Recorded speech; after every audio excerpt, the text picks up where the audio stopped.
বিসমিল্লাহ আলহামদুলিল্লাহ ওয়াসসালাতু ওয়াসসালামু আলা রাসূলিল্লাহ আম্মা বা'দ। প্রথমেই সকলের কাছে দোয়া কামনা করছি। ইদানিং একটু অসুস্থতা বোধ করছি, এই জন্য আমাদের পেজের মধ্যে আমাদের এক ভাই প্রশ্ন করেছেন যে আজান দেওয়ার পরে আমি প্রথমে দুরূদ শরীফ পড়ি, তারপরে আমি আজানের দোয়াটা পড়ি, এটা ঠিক আছে কিনা? সম্মানিত ভাই, যিনি এই প্রশ্নটা করেছেন, আপনার প্রশ্নের উত্তর হচ্ছে, আজান দেওয়ার পরে আপনি যে প্রথমে দুরূদ শরীফ পড়েন, তারপরে গিয়ে আপনি আজানের দোয়া পড়েন, আপনার এই আমলটা হাদিস সম্মত।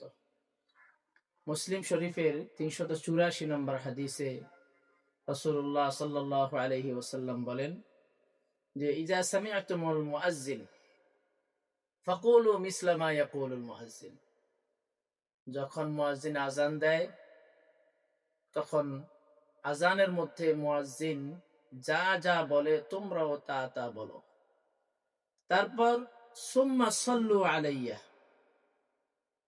আজান যখন শেষ হয়ে যাবে, শেষ হয়ে যাওয়ার পরে তোমরা আমার উপরে কি করো? দুরূদ পড়ো।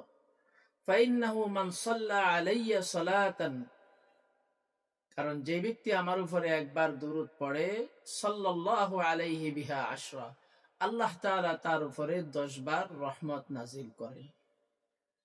সুম্মা সালুল্লাহ লি আল ওয়াসিলাতা, এরপরে রাসূলুল্লাহ সাল্লাল্লাহু আলাইহি ওয়াসাল্লাম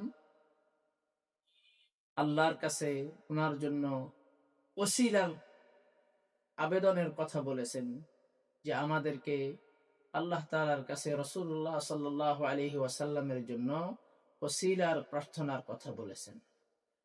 ওসিলা কি? ওসিলা হলো ফাইন্নাহা মানজিলাতান ফিল জান্নাহ, ওসিলা হলো জান্নাতের একটা উচ্চ মর্যাদা।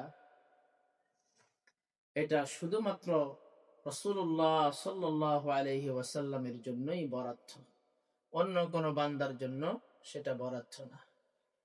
তো আমার ভাই, আপনি যেহেতু আজান দেওয়ার পরে প্রথমে দুরূদ শরীফ পড়েন, তারপরে দোয়া পড়েন, এবং দোয়া পড়ার মধ্য দিয়ে রাসূলুল্লাহ সাল্লাল্লাহু আলাইহি ওয়াসাল্লামের জন্য ওসিলার প্রার্থনা করা হয়ে যায়।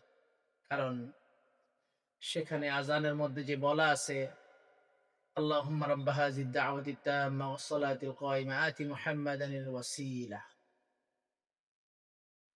তো আপনার এই আমলটা হাদিস সম্মত। মুসলিম শরীফের 384 নম্বর হাদিস অনুযায়ী আপনার আমলটা হাদিস সম্মত। সুতরাং আপনি যেইভাবে আমল করছেন সেভাবে আপনি আমল করতে থাকুন। আল্লাহ তাআলা আপনাকে সহি শুদ্ধভাবে আমল করার জন্য তৌফিক দান করেন।